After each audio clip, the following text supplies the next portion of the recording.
आज के इस वीडियो के अंदर हम सॉइल साइंस की एक बहुत ही इंपॉर्टेंट यूनिट जिसे हम कहते हैं सॉइल पेडोलॉजी, तो सॉइल पेडोलॉजी से रिलेटेड प्रीवियस ईयर क्वेश्चंस के बारे में बात करने वाले हैं। आपको बताना चाहूंगा कि आज सबसे पहले हम बात करेंगे AIEEE फिजिकल साइंस 2024 यानी पिछले साल के पेपर्स को हम देख रहे हैं। सबसे पहले फिजिकल साइंस में पेडोलॉजी के क्या क्वेश्चंस थे, एग्रोनॉमी में क्या क्वेश्चंस थे, सॉइल साइंस का स्पेसिफिकली जो पीएचडी एंट्रेंस का एग्जाम है उसके अंदर क्या क्वेश्चन थे, और साथ में एग्रोनॉमी का जो एग्जाम था उसमें पेडोलॉजी से रिलेटेड क्या क्वेश्चंस पूछे गए हैं उनके बारे में हम बात कर रहे हैं। आई होप कि आपने इस वीडियो से जो पहले की वीडियोस है उन्हें देखा होगा। आपने उन वीडियोस में जाना कि सबसे पहले हमने सॉइल फर्टिलिटी से related important previous year question को जाना, उसके बाद हमने सॉइल फिजिक्स के क्वेश्चंस भी कवर कर लिए हैं। साथ ही साथ आपको ये इन्फॉर्मेशन भी देना चाहूंगा कि अगर आप पूरा का पूरा पेपर देखना चाहें, एक साथ देखना चाहें, आंसर की के रूप में देखना चाहें, तो वो भी वीडियोस ऑलरेडी इस चैनल पर अवेलेबल हैं। ना सिर्फ 2024 2023 का जो एग्जाम हुआ उसके भी क्वेश्चंस, इरिगेशन एक इंपॉर्टेंट यूनिट कही जा सकती है एग्रोनॉमी स्टूडेंट्स, और साथ में सॉइल साइंस पीएचडी स्टूडेंट्स के लिए, तो उस पर भी ऑलरेडी वीडियोस मैं अपलोड कर चुका हूँ। अगर आप इन सभी वीडियोस को देखना चाहें या इनमें से कोई एक भी वीडियो आप देखना चाहें तो उसके लिंक मैं ऊपर आई बटन के साथ नीचे डिस्क्रिप्शन बॉक्स में अवेलेबल कराने की कोशिश करूंगा। आप चाहें तो उन्हें देख सकते हैं। और साथ में hello everyone, welcome to the channel agricultural studies. मेरा नाम है दिवाकर खत्री और चलिए शुरू करते हैं।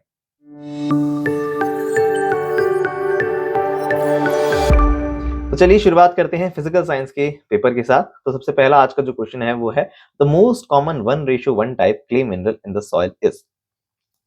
1:1 कौन कौन से हैं? मॉन्टमोरेलोनाइट, केओलिनाइट, वर्मिकुलाइट और हेलोइसाइट। इनमें से आपको पता होना चाहिए कि मॉन्टमोरेलोनाइट और वर्मिकुलाइट ये 1:1 नहीं है, ये 2:1 के अंदर आते हैं। अब केओलिनाइट और हेलोइसाइट जो है उन्हें हम 1:1 के अंदर कह सकते हैं।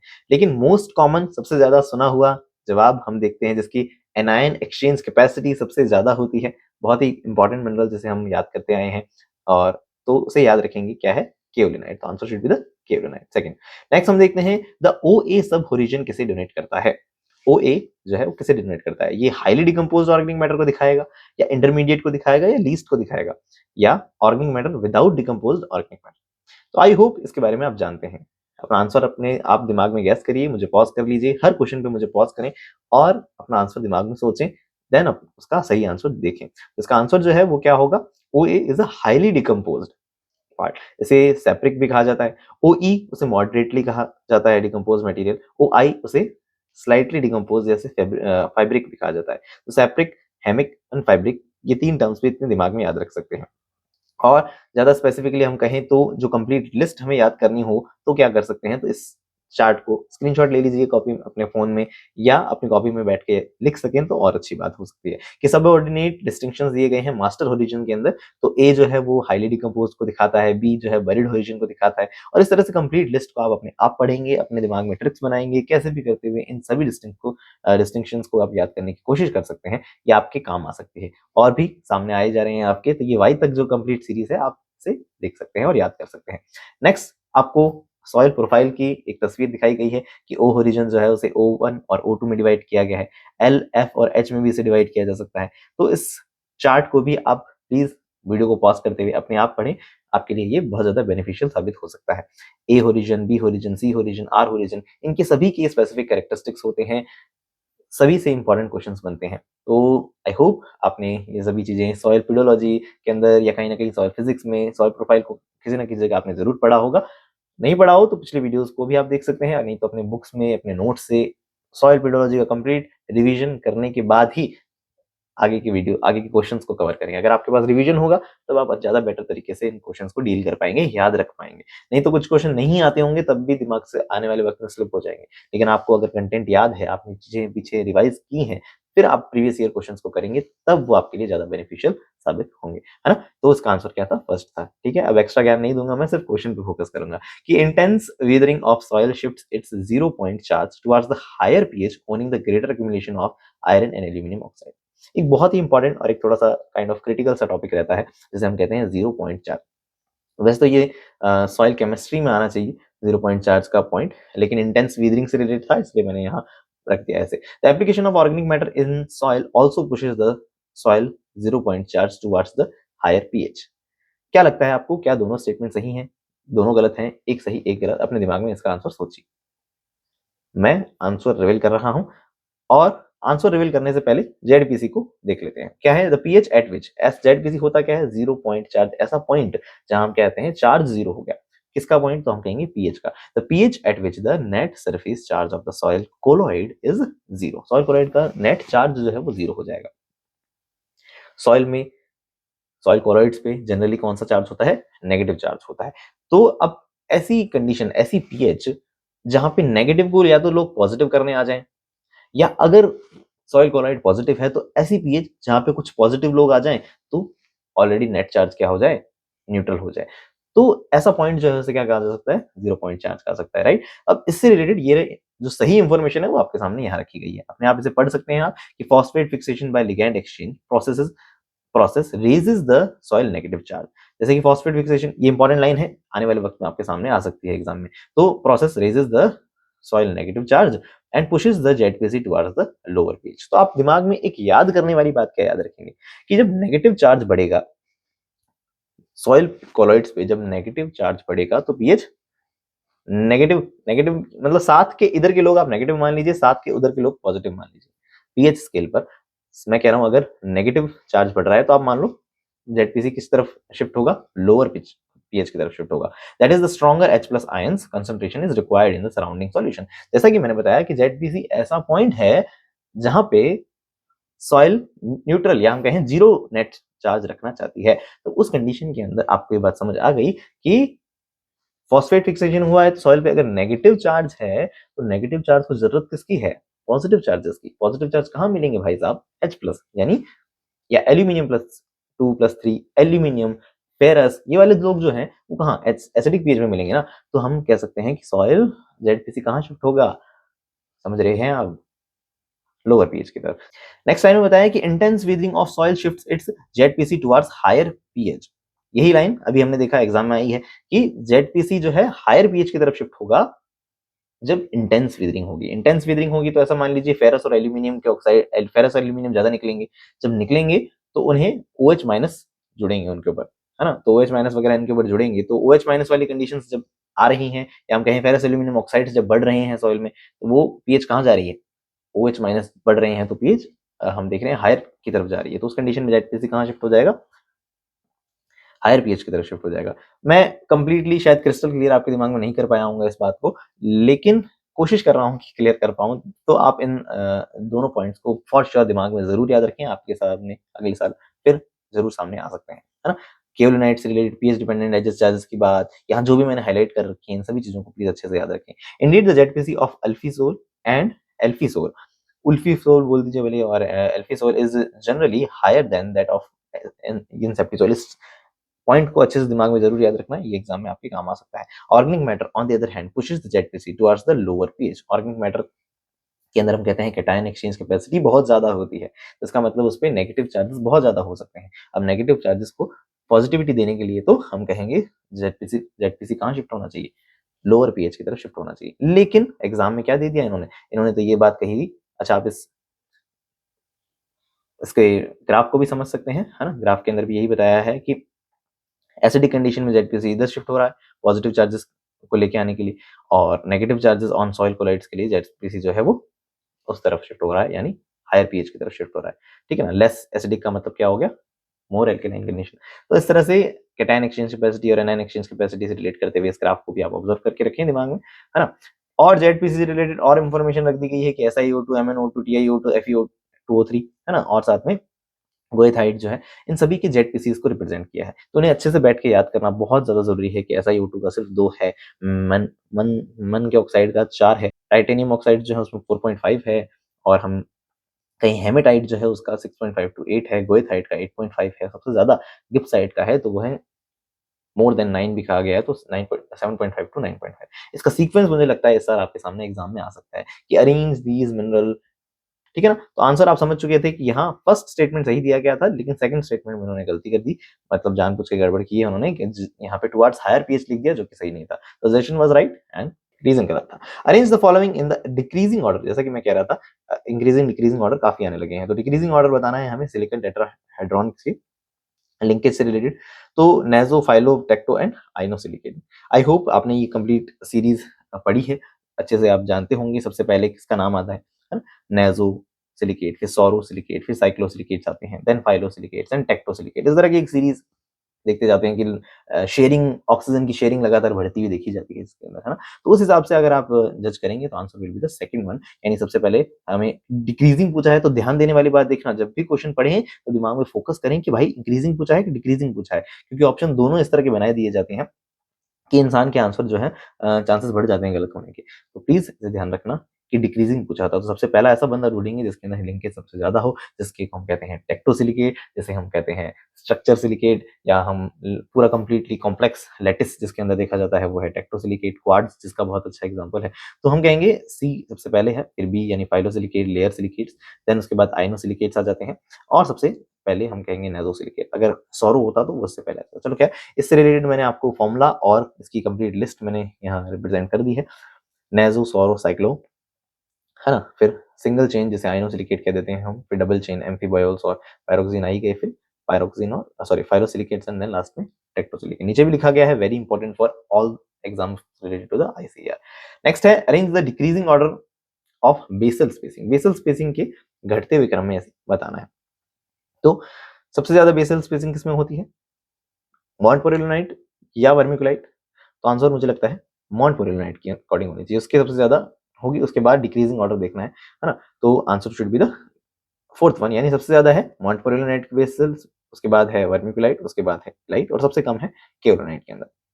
इससे रिलेटेड एक रेफरेंस रखा है मैंने, आप चाहें तो उसे पढ़ सकते हैं। तो बेसल स्पेसिंग से आपके सामने यहाँ रिप्रेजेंट कर रहा हूँ मैं, आप देख सकते हैं इस इमेज के अंदर, ऑब्जर्व करेंगे सभी को। ओके, तो नेक्स्ट क्वेश्चन के अंदर मैच द फॉलोइंग के रूप में हमें पेरेंट रॉक से मेटामॉर्फिक रॉक को अरेंज करना है। तो इससे तो हम तब कर पाएंगे जब हमें ये टेबल याद हो। हमें याद होना चाहिए ग्रेनाइट, साइनाइट, गैब्रो और रायोलाइट, एंडेसाइट ये नीस में बदल जाते हैं। Basalt B to S C याद रहना चाहिए मुझे, बी से बेसाल्ट और एस सी से सिस्ट याद रहता है, तो ये ट्रिक याद होनी चाहिए। सैंडस्टोन जो है क्वार्ट्जाइट में बदलता है। सैंड के अंदर जनरली हम कहते हैं क्वार्ट्ज बहुत ज्यादा है, तो क्वार्ट्जाइट सैंड क्वार्ट्ज से रिलेट करते हुए मैं याद रख लेता हूँ, सैंडस्टोन में क्वार्ट्जाइट होता है, मतलब उससे क्वार्ट्जाइट बनता है। लाइमस्टोन और डोलोमाइट दोनों सफेद होंगे और सफेद रंग का ही मार्बल होता है, मैं याद रख पाता हूँ इन्हें। आयरन ओर्स हेमेटाइट से ज्यादा इंपॉर्टेंट नहीं है। कोल काला होता है, ग्रेफाइट भी काला होता है, तो मैं इसे याद रख पाता हूँ। शेल से स्लेट याद रख लेते हैं। तो इस हिसाब से मुझे लगता है ये टेबल आपको याद होनी चाहिए। अगर याद है तो आप मोस्टली इसमें से अरेंज कर चुके होंगे। जैसे कोल आप इजीली अरेंज कर सकते हैं, सैंडस्टोन मैच कर सकते हैं, और कॉन्ग्लोमरेट जो है उसे भी मैच कर सकते हैं, राइट? तो अब ये बस स्लेट जो है वो रह जाता है। दिमाग में आता है कि स्लेट तो खुद ही एक मेटामॉर्फिक रॉक के रूप में हमें पढ़ा है हमने, लेकिन यहाँ पे अगर मेंशन किया है तो अपनी कॉपी में नोट्स में कहीं नोट लगा के लिख लीजिए कि स्लेट टू फाइलाइट भी हम याद रखेंगे, कि भाई आने वाले कभी एग्जाम्स में आए तो हम याद रख सकें, है ना? बाकी सब आप अरेंज करके देख रहे हैं और आपको ये इजीली चीजें समझ में आनी चाहिए।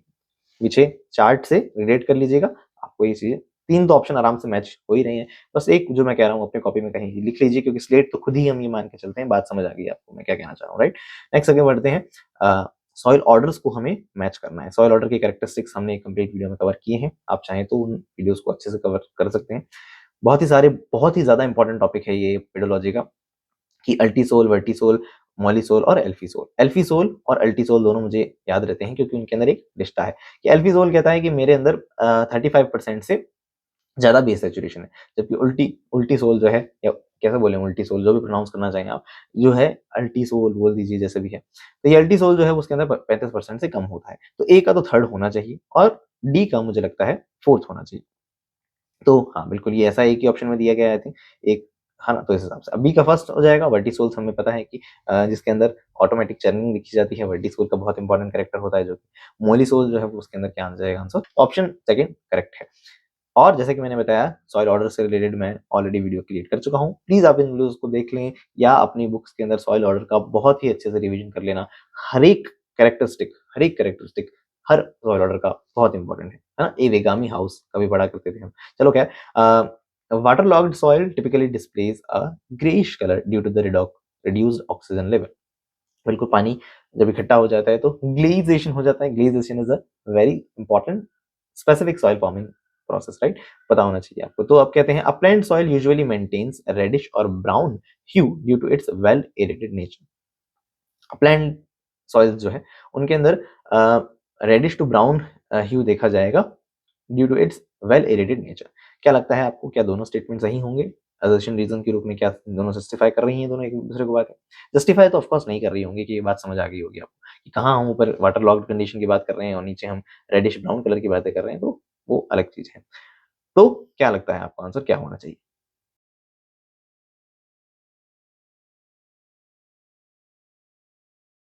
Thermal imaging, radar remote sensing और NDVI which is one of the most important topic of ICR, याद रखना जेआरएफ एग्जामिनेशन के लिए, नॉर्मलाइज्ड डिफरेंस वेजिटेशन इंडेक्स, है ना, कितना होता है ना, इसकी रेंज क्या होती है, क्या होता है, ये मैं कंप्लीट वीडियो सीरीज बना चुका हूँ रिमोट सेंसिंग के ऊपर। 4 से 5 वीडियोस मैंने कवर किए हैं, उनके अंदर काफ़ी कोशिश की है रिमोट सेंसिंग को कवर करने की। तो आप उस वीडियो सीरीज को भी देख सकते हैं। बट अभी की आगे बात करें तो मल्टी स्पेक्ट्रल इमेजिंग, है ना, इन सभी को हमें मैच करना है। तो इसका आंसर जो है वो क्या है? थर्ड है। फर्स्ट का जैसे कि हम देख सकते हैं फर्स्ट का फर्स्ट है। थर्मल इमेजिंग जो है वो टेम्परेचर से रिलेटेड है, थर्मल टेम्परेचर से रिलेटेड है ना, ये टेबल के रूप में है IEEE बुक के अंदर, आई थिंक, तो वहां से आ गया ये। रडार रिमोट सेंसिंग जो है वो identifying crop types and crop health से रिलेटेड है। Normalised defence vegetative vegetation index जो है वो क्या है? एनडीवीआई जो है वेजिटेशन से रिलेटेड होता है। वेजिटेशन का मतलब ये हो गया कि कितना जितना ज्यादा वैल्यू आती है उस बताती है कि उतना ज्यादा वेजिटेशन है। बेयर लैंड है तो एनडीवीआई की वैल्यू कम आती है, नेगेटिव आती है। अच्छी क्रॉप नहीं है तब एनडीवीआई, मतलब हेल्दी क्रॉप नहीं है तब एनडीवीआई की वैल्यू कम आती है। तो इस तरह की चीजें होती है। नेक्स्ट है harvest planning, soil sampling, boundary mapping और पेस्ट मैनेजमेंट, इन्हें मैच करना है। देखो सॉइल सैंपलिंग हमारे को इजी से इजी टॉपिक जो लगता है उसको पकड़ने की कोशिश करते हैं। सॉइल सैंपलिंग क्या होनी चाहिए कि planning optimum routes for harvesting equipment to maximise efficiency, collecting soil samples at precise location for analysis and management decision. Of course ये क्या होना चाहिए? ये तो बी का सेकंड होना चाहिए, है ना। तो बी का सेकंड तो इन्होंने तीन तीन ऑप्शन में दे दिया, तो यहाँ हम बात खा गए। चलो बाउंड्री मैपिंग कैसे रिलेटेड होना चाहिए? Determining field boundaries and property lines accurately, बिल्कुल बाउंड्रीज बाउंड्री वाली बात सेट हो रही है, तो सी का फर्स्ट। यहाँ फिर गड़बड़ हुई है नंबरिंग के अंदर, आई डोंट नो व्हाई ऐसा क्यों हो गया, बट सर हम इसे ठीक करने की कोशिश करेंगे एडिटिंग टाइम पे। और पेस्ट मैनेजमेंट जो है उसे क्या रिलेट हो सकता है? ट्रैकिंग द पेस्ट, अरे सारे ही अरेंज करके दे दिए, मतलब फर्स्ट का फर्स्ट, सेकंड का सेकंड, थर्ड का थर्ड, फोर्थ का फोर्थ। तो मैच द फॉलोइंग की स्लाइड्स मुझे लग रहा है कि इनके नंबर में गड़बड़ होने की वजह से कुछ प्रॉब्लम क्रिएट कर रही हैं। मैं आपके सामने नंबर सही करते हुए फिर इसे रिप्रेजेंट करूंगा, तो आपको ये चीजें समझ आ जाएंगी। नेक्स्ट हम देखते हैं the remote Indian remote sensing satellite, IRS से रिलेटेड क्वेश्चन पूछा गया है कि लुक ओवर अ फिक्स्ड, अच्छा ये हमेशा क्वेश्चन आ रहा है IRS के ऊपर लगातार 2 सालों में, पिछले सालों में भी पूछे गए हैं क्वेश्चन, तो याद रखिएगा। कुछ कैरेक्टरिस्टिक्स बताए हैं। Look over fixed point at a same local time, are at low altitude, are used for weather forecasting, have large agricultural and natural resource application, provide service to the telecommunication. इन 5 statement में से कितने statement सही हैं ये आपको जज करना है। आई होप अपना आंसर आप मुझे पॉज करते हुए जज कर लेते हैं। अब मैं आपको सही आंसर बताऊं तो वो है ABD। तो इसमें ये जो सी है ये वेदर फोरकास्टिंग के लिए काम में नहीं लिया जाता, और साथ में हम कहेंगे ये टेलीकम्युनिकेशन सर्विसेज प्रोवाइड नहीं कराता। तो बस ये 2 स्टेटमेंट गलत हैं, बाकी सारे स्टेटमेंट सही दिए गए हैं। IRS के बारे में पढ़ना चाहें तो सबसे काम की बात, इंपॉर्टेंट बात ये याद रखें, IRS 1A जिसे हम कहेंगे उसकी मार्च 1988 में इसकी शुरुआत हुई। इंडिया का first experimental remote sensing Jio stationery satellite is Apple. तो इस तरह के कुछ जनरल फैक्ट्स आप दिमाग में रखें, ये आपके काम आ सकते हैं। और भी IRS से रिलेटेड जो भी इंपॉर्टेंट इन्फॉर्मेशन हो सकती है वो मैंने यहाँ प्लॉट करने की कोशिश की है। इसमें से काम की बात हम ये भी याद रख सकते हैं कि मैंने देखा था ये I think sun synchronous pattern में है, तो इसे याद रखना, IRS state satellite orbits the earth in a sun synchronous pattern. Sun synchronous और जियो स्टेशनरीज जो हैं, इस तरह की टर्म्स आप नहीं जानते हैं तो रिमोट सेंसिंग की प्लेलिस्ट आप देख सकते हैं, उसमें आपको ये चीजें आराम से समझ आ जाएंगी। पिछले साल मतलब इससे भी पहले के सालों में जो रिमोट सेंसिंग के क्वेश्चन आए हैं वो भी मैंने यहाँ रिप्रेजेंट कर दिए हैं, बहुत इंपॉर्टेंट है, याद रखिए। नेक्स्ट कुछ हिस्ट्री से रिलेटेड इवेंट्स दिखाए गए हैं, ज्यादा इंपॉर्टेंट नहीं है लेकिन काम का बस ये दिख रहा है कि IRS 1A जो है वो मार्च 1988 में आया। चलो नेक्स्ट क्वेश्चन है, द सरफेस ऑफ पैडॉन इज रफली अ पॉलीगन, पॉलीगोनल। अगर आपने किताबें अच्छे से पढ़ी हैं तो आपको पता होगा कि पैडॉन तो हेक्सागोनल कहा जाता है, लेकिन हेक्सागोन भी तो क्या है, एक तरह का पॉलीगोनल ही तो है ना। ऐसा कहते हैं हम, ट्राइएंगल, टेट्राहेड्रल, पेंटागन, हेक्सागोन, है ना। तो ये 3 से ज्यादा के जो भी जो साइड्स वाले जो भी शेप्स बनते जाते हैं वो एक तरह का पॉलीगॉन ही तो कहे जाते हैं। 3 से ज्यादा गॉन, पॉलीगॉन, ऐसे कभी कभी याद किया करते थे बचपन में मैथ्स के अंदर। चलो तो मैथ्स के अंदर भी याद किया करते समझते तो क्या ही थे। चलो the surface area of pedon ranges from 1 metre square to 10 metre square, बिल्कुल सही बात है। आपने अगर किताबें पढ़ी हैं तो आप समझ सकते हैं ये दोनों ही स्टेटमेंट बिल्कुल सही हैं। और क्या होता है, जैसे लैंडस्केप को जब एक छोटी यूनिट तोड़ी जाए तो बहुत सारे पॉलीगॉन्स में तोड़ा, पॉलीपैडॉन्स में तोड़ा जा सकता है। हर एक पैडॉन को निकाल के देखें तो इसको हम और पॉलीपेडॉन को ही क्या कहा जाता है, सॉइल इंडिविजुअल कहा जाता है, इसे भी याद रखें। अब पॉलीपेडॉन का भी कुछ कैरेक्टरिस्टिक्स याद रख सकते हैं, जैसे कि अभी तो आप याद कर लिया कि 1 to 10 मीटर स्क्वायर जो है ये किसे कंसिडर कर रहे हैं, पेडॉन की रेंज कंसिडर कर रहे हैं। पॉलीपेडॉन की रेंज कितनी मानते हैं, 1 किलोमीटर स्क्वायर में कंसिडर करते हैं, तो किलोमीटर स्क्वायर वाला भी आप याद रखेंगे। नेक्स्ट है the pedon has been proposed for the small basic entity that is a part of continuum extending over the land surface, it is the smallest volume that can be classified as soil. ये statement सीधा exam में आ सकता है, सीधा पूछा जा सकता है कि what is the smallest volume that can be classified as the smallest unit of the soil, तो इसे याद रखना प्लीज, पैडॉन कहते हैं। It is very similar to the soil profile but is 3 dimensional होती है ये, और the shape of the polygonal is hexagonal, जैसा कि मैंने बताया हेक्सागोनल को ही पॉलीगोनल के रूप में कंसीडर कर रहे हैं, और 1 to 10 मीटर स्क्वायर इसकी रेंज होती है, और सॉइल वेरिएबिलिटी पे डिपेंड करता है। चलो, और साथ ही साथ सॉइल टेक्सोनॉमी को भी बता दिया है। सॉइल टेक्सोनॉमी में आप जानते हैं कि इस तरह की सीरीज, फिर फैमिली, सब ऑर्डर, ग्रेड ग्रुप्स, सब ग्रुप, ग्रेड ग्रुप, सब ऑर्डर, देन ऑर्डर, इस तरह से ऑर्डर 12 होते हैं नंबर में, ये बहुत जरूरी बात है। और लोअर कैटेगरीज जो है सॉइल सीरीज, स्टेटमेंट मुझे लगता है बहुत ज्यादा इंपॉर्टेंट है। पर्सनली मैं चाहता हूँ कि एग्जाम में ये आए, क्योंकि मुझे लगता है कि कई जगह इस क्वेश्चन में कई लोग फंसेंगे तो मैं चाहूंगा कि इसे आप फोकस में रखें, बहुत इंपॉर्टेंट लगता है मुझे स्टेटमेंट कि the lower categories are defined by the large number of differentiating characters. Lower characteristics जो है उसमें ज्यादा डिफरेंशिएटिंग कैरेक्टर्स होते हैं, उसमें इतने ज्यादा डिफरेंसेस होंगे, लेकिन ये जैसे जैसे हम ऊपर बढ़ते जाएंगे ये सिमिलैरिटीज बढ़ती जाती हैं, देखो, है ना, इस चीज को समझिए। मैं कहना चाह रहा हूँ कि जब हम नीचे से ऊपर जाएंगे तो सिमिलैरिटीज बढ़ती जाती हैं, ऊपर से नीचे जाएंगे तो डिफरेंशिएटिंग कैरेक्टर्स बढ़ते जाएंगे। बातों को प्लीज याद रखिएगा, फोकस रखिएगा, ये इंपॉर्टेंट है। नेक्स्ट हम कहें तो वो है गुल्ली डेवलपमेंट की स्टेजेस हमें बतानी है। सॉइल इरोजन को अगर आप अच्छे से पढ़ के आए हैं तो आप इसे क्रैक कर सकते हैं। वैसे तो बहुत इजी समझ में आता है कि सबसे पहले तो फॉर्मेशन होगा, फिर उसके बाद डेवलपमेंट होगा, फिर हीलिंग होगी, और उसके बाद वो स्टेबलाइज हो जाएगी। जैसे हम कह सकते हैं आंसर शुड बी द, अभी आएगा आपके सामने, इनिशियल स्टेजेस, बाद डेवलपमेंट, फिर हीलिंग एंड देन स्टेबलाइजेशन होने के बाद इस तरह की गुली बन जाती है ना। और सारों की कैरेक्टरिस्टिक्स, वाओ क्या मस्त ट्रांजिशन है, इसके तरह से दिखाया गया है कि इनिशिएशन ऑफ गुली होता है, उसके बाद डेवलपमेंट को पढ़ लीजिए, उसके बाद हीलिंग को पढ़ लीजिए, फिर स्टेबलाइजेशन को पढ़ लीजिए। सारों को प्लीज पढ़ लेना आप, ज्यादा टाइम मेरे पास है नहीं, क्वेश्चंस बहुत सारे हैं हमारे पास। Answer should be the BDAC।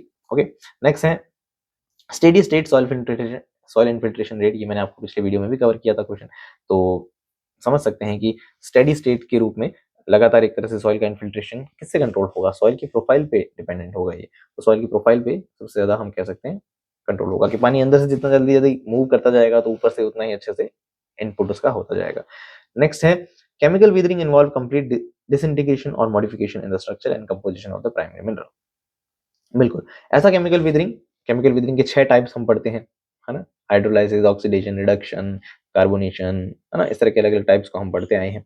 Hydrolysis, इस तरह के पांच पांच टाइप या 5 से 6 टाइप्स हम पढ़ते हैं। तो वो केमिकल विदरिंग जो है, तो उसमें से कौन सी केमिकल विदरिंग जो है इस तरह की चीज बताती है जिसमें कंप्लीट डिसइंटीग्रेशन हो जाए और साथ में मॉडिफाई हो जाए चीज, तो उसे हम कहते हैं hydrolysis. Hydrolysis is one of the most important chemical withering process, आपको पता होना चाहिए। हाइड्रोलाइसिस बहुत इंपॉर्टेंट है, इसमें से कई सारे क्वेश्चन पूछते हैं।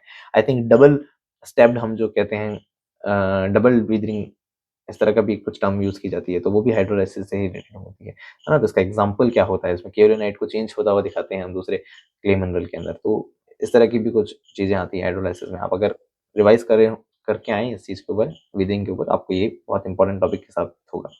नेक्स्ट है free silica occurs in the soil as quartz and opal. बिल्कुल, क्वार्ट्ज की यही फॉर्म्स होती हैं, क्वार्ट्ज, ओपल, और भी कई सारे अलग अलग टाइप्स होते हैं क्वार्ट्ज के ही, तो ये बात सही है। Quartz consist of continuous framework of silica tetrahedra. बिल्कुल यही बात सही है, कंप्लीट फ्रेमवर्क की बात मैं करना चाह रहा था उस वक्त जब मैंने आपका नाम लिया था टेक्टोसिलिकेट्स का। दोनों ही बातें सही है, लेकिन एक्सप्लेन नहीं कर रही हैं कि भाई ऐसा कंटिन्यूअस फ्रेमवर्क होता है क्या, इसीलिए फ्री सिलिका क्वार्ट्ज और ओपल की फॉर्म में देखा जाता है? नहीं, ऐसा नहीं कह सकते। तो free silica occurs in the soil as quartz and opal, ये तो नेचर के अंदर एग्जिस्ट करने वाली फॉर्म्स हैं जो हैं वो हैं, but quartz consist of continuous framework of silica tetrahedron, ये इसका सही एक्सप्लेनेशन नहीं होना चाहिए। नेक्स्ट क्वेश्चन है parent material transported by wind is called.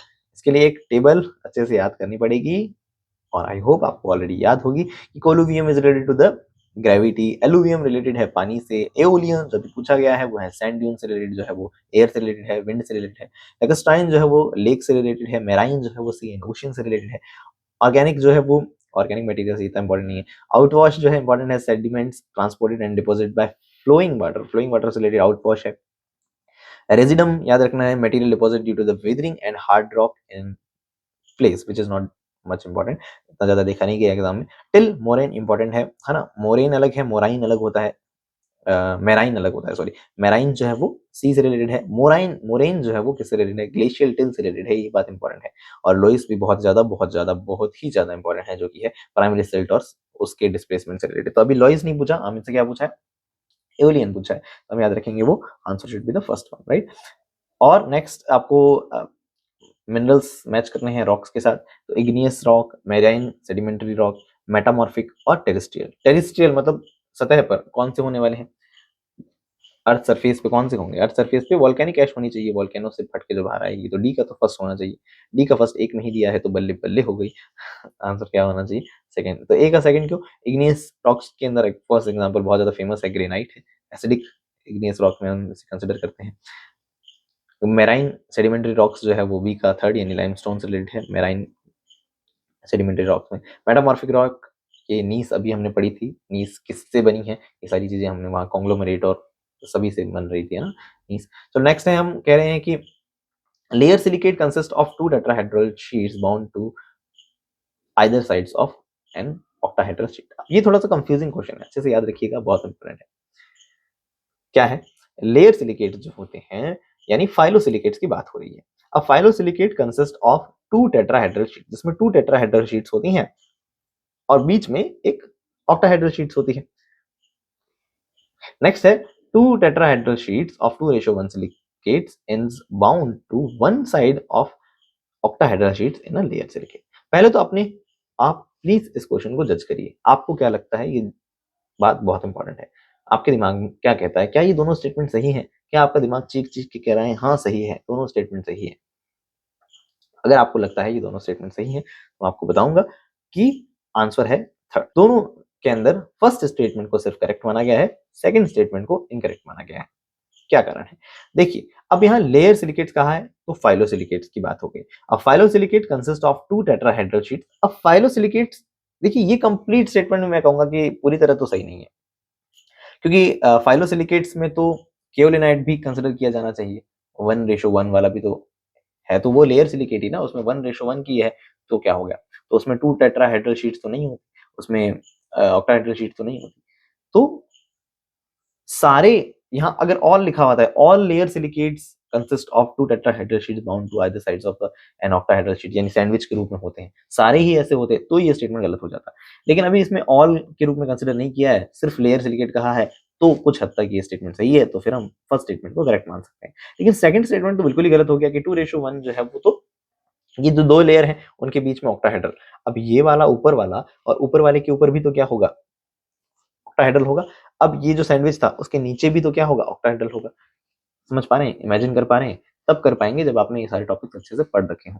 नहीं पढ़ रखे हों तो प्लीज या तो पिछली वीडियोस देख लो, बुक्स पढ़ लो, नोट्स रिवाइज करो, कुछ भी करो, सब कुछ अच्छे से दिमाग में रखो, ये बहुत इंपॉर्टेंट है। तो आंसर सेकंड जो है, मतलब ये जो आंसर थर्ड है, क्यों, क्योंकि इसका सेकंड स्टेटमेंट सही नहीं है, वन साइड नहीं, दोनों बोथ साइड से क्या होना चाहिए, बाउंड होना चाहिए, तो ये इस वजह से सेकंड स्टेटमेंट गलत है।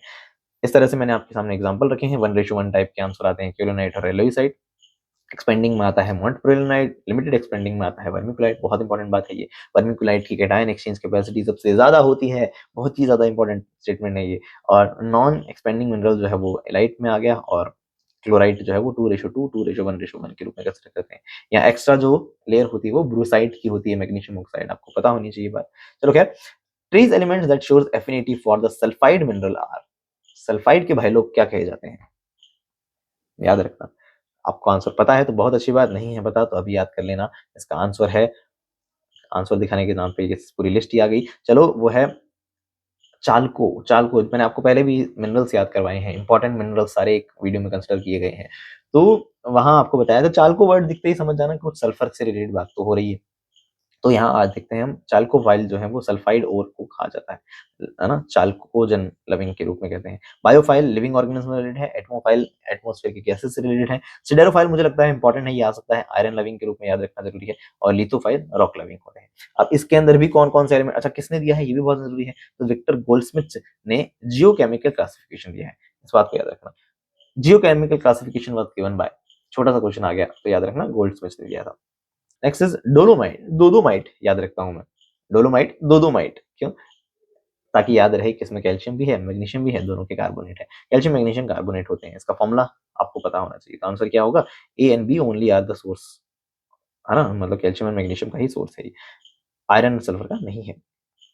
अगर कहेंगे कि आप सारे याद करवा दो तो टाइम तो नहीं है, लेकिन लिस्ट जरूर आपके सामने रख दूंगा, बैठ के अच्छे से सारे मिनरल्स को याद करें, बहुत जरूरी है। क्या सिर्फ इतने 34 ही हैं? नहीं, 34 से लिस्ट और भी आगे बढ़ जाती है, देख सकते हैं ये 50 लगभग 50 मिनरल्स हैं जो फॉर श्योर, लगभग 40 तो बहुत ही ज्यादा इंपॉर्टेंट है, इसमें 10 कुछ कुछ हैं जो शायद आपके काम के ना हो, लेकिन एटलीस्ट 40 टू 45 बहुत ही ज्यादा इंपॉर्टेंट है, फॉर श्योर एग्जाम में आ सकते हैं, तो अच्छे से बैठ के सारे याद करने पड़ेंगे। और कोई टिप्स एंड ट्रिक्स के साथ बैठ के याद करना चाहो तो उस वीडियो को देख सकते हो, उसका लिंक ऊपर आई बटन के साथ नीचे डिस्क्रिप्शन बॉक्स में अवेलेबल करने की कोशिश करूंगा। बार बार ये लाइन बोलता हूँ, मुझे अच्छा नहीं लगता है, बट ठीक है चलो। The potassium fixing power of clay mineral follow the order, potassium fixing power किसकी ज्यादा होगी? पोटेशियम कौन है?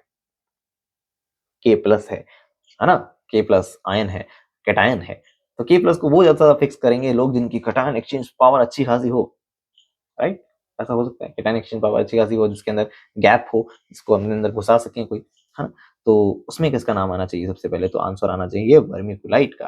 वर्मिकुलाइट लिमिटेड एक्सपेंडिंग जो है उसके अंदर सबसे ज्यादा देखी जाएगी पोटेशियम की फिक्सिंग, उससे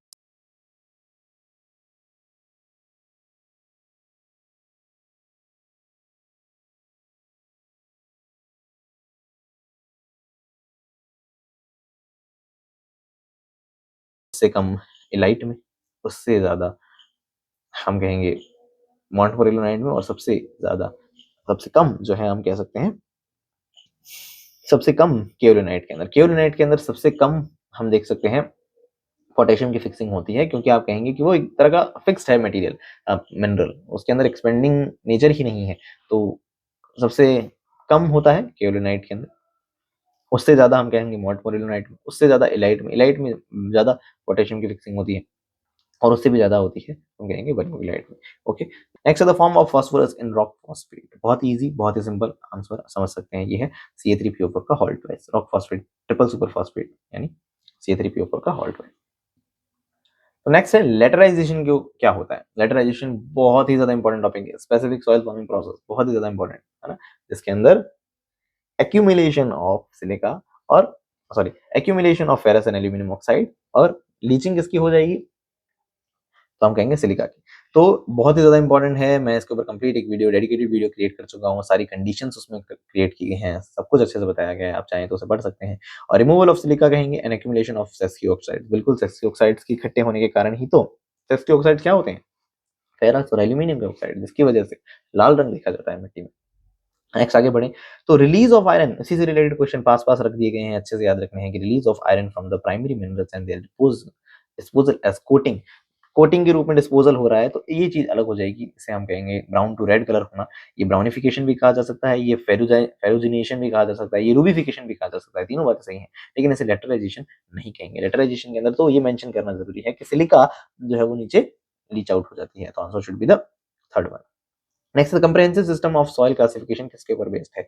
बहुत इंपॉर्टेंट है, कंप्रेहेंसिव सिस्टम सॉइल टेक्सोनॉमी की बात चल रही है, जो कि रिलेटेड है मेजरेबल सॉइल प्रॉपर्टीज से। आप कहेंगे कुछ बताओ जिससे याद कर सकें, तो इससे बैठ के याद करो। The comprehensive system of the soil classification is based on the soil properties that can B observed और मेजर्ड, ऐसी प्रॉपर्टीज ऑब्जर्व और मेजर की जा सकती हैं, ऑर्गेनाइज की जा सकती हैं हायरार्किकल सिस्टम के अंदर। हायरार्किकल सिस्टम क्या होता है मेरे भाई? ये होता है मेरे भाई कि और ऑर्डर, सब ऑर्डर, क्रेडिट ग्रुप, सब ग्रुप, फैमिली, सीरीज, इस तरह की याद रखना है। Increasing level of information, differentiating characters बढ़ रहे हैं, सिमिलैरिटीज कम हो रही हैं, याद रखना मेरे दोस्त, इंपॉर्टेंट है ये बातें। नेक्स्ट है mixing of soil matrix, mixing देखते ही इंसान कहता है कि पेडोटर्बेशन होना चाहिए आंसर, लेकिन ध्यान रखना ये तो परमाफ्रॉस्ट की बात हो रही है, ठंडी ठंडी बातें तो कहाँ की जाती हैं? क्रायोटर्बेशन में की जाती है। क्रायो का मतलब ही क्या है? क्रायो का मतलब सर्दी से रिलेटेड हो जाता है, क्रायो प्रिजर्वेशन, ठंड वाला प्रिजर्वेशन, नाइट्रोजन का करते हैं, याद होगा कितना, टेम्परेचर याद होगा आपको ना।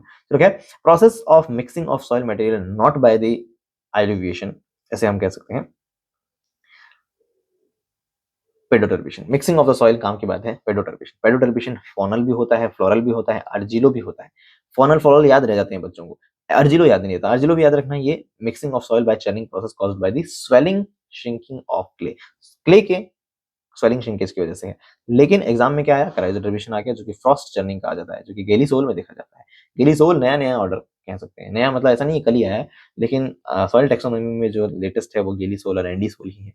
बातें बताएं आपको, पता होनी चाहिए यार, इंपॉर्टेंट है। Due to the freezing and throwing जो है उससे हम कहेंगे क्रायोटर्बिशन।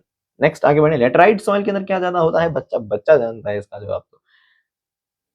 Calcium, ferrous, carbon, copper. Carbon कैसे दे दी, चलो कोई बात नहीं, आंसर शुड बी ना फेरस, है ना। तो इजी सा था एकदम। अब क्वेश्चन आ रहे हैं एग्रोनॉमी एग्जामिनेशन के अंदर सॉइल पेडोलॉजी से। तो क्वेश्चन है इस तरह से कि in global positioning system 3 satellites are accommodated in each orbit. हर एक ऑर्बिट में 3 है, जो कि 20,185 किलोमीटर की डिस्टेंस में है। All the GPS satellites are fixed in the 6 orbits. हाँ, जितने भी जीपीएस उन्हें 6 ऑर्बिट्स में रखा गया है। तो इसकी स्पेसिफिक इंफॉर्मेशन मैंने जीपीएस वाले वीडियो के अंदर कवर कर चुका हूँ, और अगर आप इसको समझेंगे तो आंसर समझ आएगा आपको कि एजेशन इसमें फॉल्स है, रीजन जो है वो सही दिखाया गया है। ऐसे रिलेटेड मैं डिस्क्रिप्शन या इससे रिलेटेड एक जो कंप्लीट सोर्स हो सकता है वो आपके सामने स्क्रीन पर दिखाने की कोशिश करूंगा, आप उसे रीड करें। अच्छा, एकमात्र क्वेश्चन आया था एग्रोनॉमी में, वो भी रिमोट सेंसिंग से रिलेटेड आ गया। चलो, सॉइल साइंस का पीएचडी एग्जाम जो है उसमें ग्लेजिएशन के ऊपर आया है। ग्लेजिएशन भाई हर जगह आता है, हर एग्जाम में, 2023, 22, 24, आने वाला 25 जो आएगा उसमें भी मैं गारंटी कह सकता हूँ ग्लेजिएशन का क्वेश्चन जरूर होगा। तो ग्लेजिएशन, फेरुजिनाइजेशन, पोर्टुलाइजेशन, लेसिवेज, सारी इंपॉर्टेंट टर्म्स हैं, है ना। तो याद रखना, पोर्टुलाइजेशन और लेटराइजेशन ये तो भाई भाई है ना। तो उससे रिलेटेड देखो, ये भी बहुत इंपॉर्टेंट टॉपिक्स होते हैं। आई होप आपने ये मैच आप कर लिया होगा अपने दिमाग में, मुझे बताने की जरूरत ही नहीं है, इतना टॉपिक, कितना हॉट टॉपिक है ना। तो answer should be the first one, यानी ए का fourth, reduction of ferrous under anaerobic condition या ग्लेजिएशन या वाटर लॉग्ड कंडीशन वाली बातें हैं। फेरोजिनेशन अभी बात करी थी, लाल लाल हो जाएगा सब कुछ, तो बी का थर्ड, यानी release of ferrous from the primary and coating of soil, ठीक है जी। सी का सेकंड, यानी removal of ferrous and aluminium oxides from the soil profile and accumulation of what, accumulation of oxides, sorry silicon oxides. यहाँ removal of वो बताया है, जबकि वहां क्या था, रिमूवल ऑफ सिलिका था, उल्टा जो लेटराइजेशन में पड़ा। लेसिवेज क्या है, फर्स्ट है, रिमूवल ऑफ क्ले, है ना। अब तो दिमाग आपका पक गया होगा बुरी तरह से, है ना। वीडियो जब 45 मिनट तक हो जाता है तो आपका ध्यान पूरी तरह से हट गया होगा, आपको मुझे सुनने में बिल्कुल 1% भी, शायद 10 मिनट में ही होगी ये चीज, कोई इंटरेस्ट नहीं रहता है सुनने में। बट आई होप ये क्वेश्चंस आप चेक कर रहे होंगे, पढ़ रहे होंगे, आगे बढ़ रहे होंगे। Which of the following is the unsupervised method of digital image classification. Supervise और अनसुपरवाइज्ड क्लासिफिकेशन को मैं वीडियो सीरीज के अंदर अच्छे से कवर कर चुका हूँ, उस वीडियो सीरीज को आप देख सकते हैं। तो उसके अकॉर्डिंग आंसर होगा थर्ड, के मींस क्लस्टरिंग एल्गोरिथम जो होती है, के का मीन निकाल के क्लस्टरिंग एल्गोरिथम जो होती है वो अनसुपरवाइज्ड के अंदर आती है। बाकी सारी जो है वो सुपरवाइज्ड में आती हैं, कि पैरेलल, पाइप्ड, मिनिमम डिस्टेंस और मैक्सिमम लाइक्लीहुड क्लासिफिकेशन एल्गोरिथम, ये सारी उसमें आती हैं, लेकिन के वाली जो है वो अनसुपरवाइज्ड में आती है। नेक्स्ट है some pedological process that describe the progression of addition, losses, transformation and translocation. ये इंपॉर्टेंट है, ये चारों प्रोसेस बहुत इंपॉर्टेंट है। उनके अंदर बताया है कि कौन कौन से पेडोलॉजिकल इवेंट्स देखे जाते हैं। तो आंसर सीधा रिवील करूं तो सारी बातें सही है। लीचिंग, डाउनवर्ड मूवमेंट है, सही बात है। एलिवेशन, नीचे की तरफ जाना, ये भी सही है। एग्जिट हो जाना जो भी है, और पोर्टलाइजेशन का भी अभी डिस्कशन कर लिया। एलिवेशन का मतलब होता है ऊपर से नीचे कुछ आ रहा है, तो ये जो नीचे आ रहा है उसके नीचे आने के लिए बात क्या है, एलिवेशन से रिलेट होती है ना। ये बहुत ज्यादा बेसिक प्रोसेस है, डिपोजिशन को हम एलिवेशन में कहते हैं। चलो, the easily visible mineral in the order of increasing withering indices, ये बहुत इंपॉर्टेंट है ना। ये मुझे लगता है कि कुछ बच्चों को याद होती है चीजें इसके रूप में। ये जो गोल्डस्मिथ्स की आई थिंक स्टेबिलिटी सीरीज जो है उससे याद कर लेते हैं स्टूडेंट्स, तो उसे याद रखना बहुत जरूरी है। ऑलिवाइन सबसे आगे आता है, उसके बाद सबसे लास्ट में क्वार्ट्जाइट आता है, सॉरी क्वार्ट्ज आता है।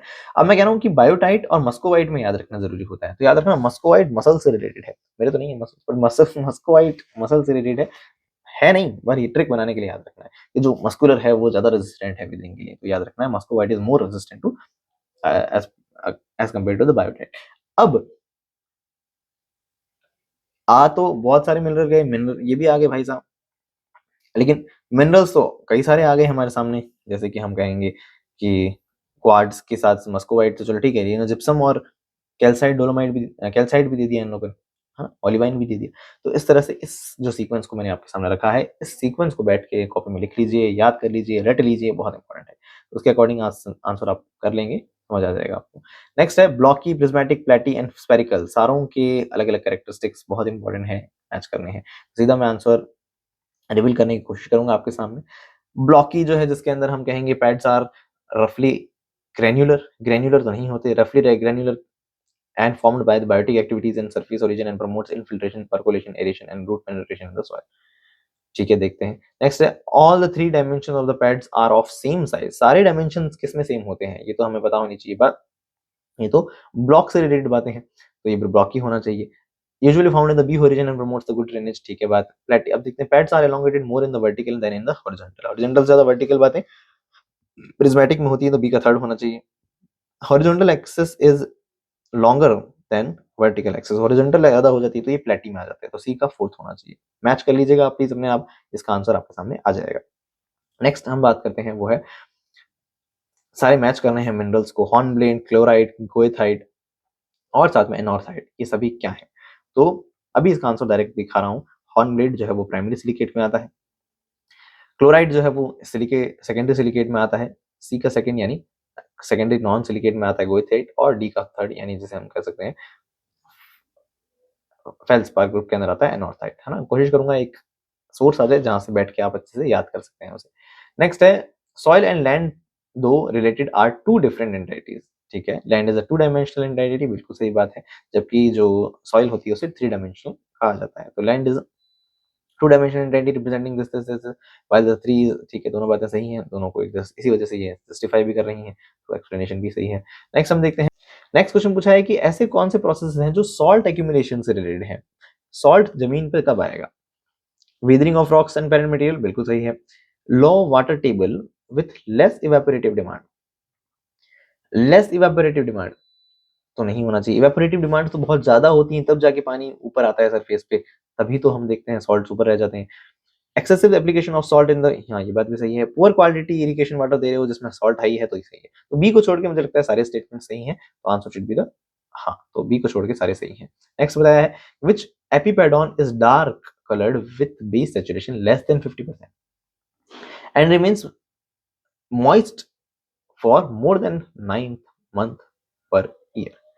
क्या होना चाहिए answer, answer should be the umbric. Mollic जो है और अम्बरिक, ये सारे इन सभी के कैरेक्टरिस्टिक्स प्लीज आप एक कॉपी एक वीडियो के रूप में देख लें। आप एपिपेडोन और एंडोपेडोन के ऊपर मैं एक अलग सेपरेट डेडिकेटेड वीडियोस भी बना चुका हूँ, बहुत अच्छे से देखे गए, व्यूज भी काफी हैं उसके ऊपर, आप देखें, जरूर देखें उन्हें अगर आप नहीं देखें तो, ताकि अच्छे से आप याद करें। मॉडर्न पेडोलॉजी के फाउंडर किन्हें कहा गया है, जिन्होंने सॉइल जेनेसिस और क्लासिफिकेशन पे काम किया है। तो मॉडर्न फिजियोलॉजी, मॉडर्न पेडोलॉजी के हम देख सकते हैं से रिलेटेड काम सबसे ज्यादा किसमें माना जाएगा, तो हम कहेंगे डोकोचाइवनी। Answer should be the third one. लेकिन आपसे पूछें कि फादर ऑफ मॉडर्न पेडोलॉजी किसे कहा जाता है, नहीं, फादर ऑफ अमेरिकन पेडोलॉजी किसे कहा जाता है, तब वहां पे मार्बट का नाम आता है। मार्बट कह दीजिए, मरबूत कह दीजिए, कुछ लोग अपने अपने तरीके से बोलते हैं, खैर, पर वो हाँ अमेरिकन पेडोलॉजी देखते हैं तब आता है वहां से। फटाफट से एग्रोनॉमी क्वेश्चन क्या आए हैं पेडोलॉजी से रिलेटेड, एग्रोनॉमी के पीएचडी एग्जाम में क्या क्वेश्चन पूछे गए हैं पेडोलॉजी से, वो देख लेते हैं। Clay minerals having the largest specific surface area, सबसे ज्यादा स्पेसिफिक सरफेस एरिया किसका होता है, तो ऑफकोर्स वो तो मॉन्टपोरियोलाइट, स्मेक्टाइट, दोनों ही सही बातें होंगी, तो आंसर दो होंगे इसके, मॉन्टपोरियोलाइट, स्मेक्टाइट, दो आंसर हैं इसके। चलो क्या, the most dominant soil order India का बच्चा बच्चा जानता है, इंसेप्टी सॉइल है। नेक्स्ट हम देखेंगे mineral containing iron are. Iron hematite में भी होता है, गोइथाइट में भी होता है, स्फेलेराइट में नहीं होता। स्फेलेराइट, जन में स्फेलेराइट में ऐसे याद करता था, तो वहां तो जिंक होता है, जिंक का होता है। जन में स्फेलेराइट, क्या बोल गया मैं, ये ट्रिक बनाई है मैंने, मिनरल्स की कुछ ट्रिक वाली एक वीडियो कंप्लीट आप प्लीज देखिए, मिनरल्स को आप याद कर सकते हैं ट्रिक्स के साथ। और मैग्नेटाइट ऑफ कोर्स ये भी उसका है, आयरन का ही है, तो आंसर ए बी डी होना चाहिए। नेक्स्ट ये decreasing order, I am sorry इसका मेरे पास सोर्स नहीं है, सॉल्युबिलिटी ऑफ फेरस ऑक्साइड, मैं कोशिश करूंगा एडिटिंग के टाइम पे कहीं से सोर्स लाऊं, आपके सामने रखूं। अभी आप बस यहीं से याद कर लें कि सबसे ज्यादा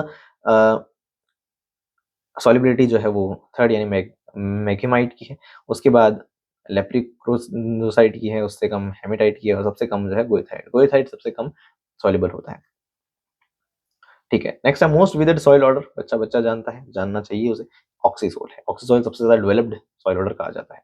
ठीक है, इस तरह से देखिए बताया गया। लेस डेवलप्ड है एंटीसोल, सबसे ज्यादा डेवलप्ड कौन है? ऑक्सीसोल। तो इस तरह से आपको ये पूरा सीक्वेंस, बीच वाले लोग बोले याद मत रखो, फर्स्ट और सेकंड लास्ट चीज ये याद रखना जरूरी है। तो ये था आज का वीडियो। आई नो सारे वीडियोस, पिछले वीडियोस जो हैं बहुत लंबे हो रहे हैं, बट स्टिल अगर आप इन्हें डेडिकेटेड होते हुए, मुझे ना सुनते हुए भी, वही मैं बार बार मेंशन कर रहा हूँ, सिर्फ और सिर्फ क्वेश्चंस को भी ऑब्जर्व करते हैं, तब भी for sure I really hope आपके लिए ये एग्जाम में बहुत ज़्यादा इंपॉर्टेंट साबित होंगे। पिछले सालों से क्वेश्चन हर साल आते हैं, मतलब पिछले पेपर से क्वेश्चन हर बार बनते हैं, इस बार भी बनेंगे, फॉर श्योर आपके लिए हेल्पफुल रहेंगे। तो मिलते हैं नेक्स्ट वीडियो के अंदर, जिसके अंदर हम सॉइल केमिस्ट्री से रिलेटेड चीजें पढ़ेंगे। अब सॉइल केमिस्ट्री में मैं प्रॉब्लमेटिक सॉइल के क्वेश्चंस भी कवर करूंगा, और ये जो सॉइल कॉलॉइड्स हैं उससे रिलेटेड क्वेश्चन भी हम मेंशन कर देंगे कुछ कुछ। साथ में और भी कोई यूनिट, हाँ, एनालिटिकल केमिस्ट्री जो है उससे रिलेटेड भी हम चीजें सॉइल केमिस्ट्री के वीडियो में ही कवर कर लेंगे, ताकि इस तरह से मोस्टली जो भी सॉइल के क्वेश्चंस हैं वो कवर हो चुके होंगे। फिर लास्ट में एक और सॉइल बायोलॉजी पे भी वीडियो कवर कर लेंगे। तो 5 आई थिंक ये जो वीडियोस बन रहे हैं प्रीवियस ईयर क्वेश्चन से रिलेटेड सॉइल साइंस, ये सॉइल साइंस का मुझे लगता है सार है। मतलब जितनी भी सॉइल साइंस के हमने वीडियोस कवर किए हैं यूट्यूब पे, 100 प्लस वीडियोस हैं, लेक्चर वीडियोस हैं, 100 से भी ज्यादा वीडियोस हैं, लेकिन उन सभी का सार है ये सारी वीडियोस। क्यों? क्योंकि कि ये रिजल्ट्स हैं। देखो हमने वीडियोस में तो कभी ना कभी बताया था, और अब देखो सालों में पूछे भी जा रहे हैं। इन वीडियोस के थ्रू आपको डिलीवर करने की मेरी सबसे बड़ी कोशिश बस यही है कि आप क्वेश्चंस को ऑब्जर्व करें। जब क्वेश्चंस को ऑब्जर्व करा होता है तो हम टॉपिक को एक अलग नजरिए से पढ़ते हैं कि अच्छा हाँ ये तो पिछले साल पूछा गया है, तो आप उसको अच्छे से याद कर पाते हैं, है ना। चलो छोड़ो, ज्ञान नहीं देते हैं। मिलते हैं नेक्स्ट वीडियो में, तब तक के लिए बाय बाय, टेक केयर।